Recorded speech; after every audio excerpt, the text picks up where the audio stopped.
the Philippines is one of the forerunners on trying to promote the participation of micro, small, and medium enterprises, or MISMEs, in international trade. And the basic fundamental philosophy behind this MISME initiative, as we call it, is the fact that economic development should be inclusive and equitable.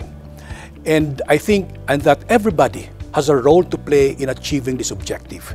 In the case, for example, of the WTO must be able to establish a trading environment that is conducive to the attainment of equitable and inclusive growth.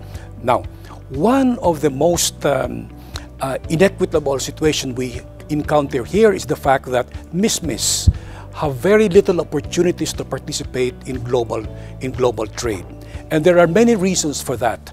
And one could be, for example, the complex, lengthy procedures that we encounter during export-import operations, or the lack of information flow between buyers and sellers across the border. So there are many things that we can do. But I think before we address these specific issues, the most fundamental thing that must be done is to change our mindset. I mean, by that I mean we should be able to, in any work that we do in WTO and even at the national level, we should have the interest of MISMEs in mind.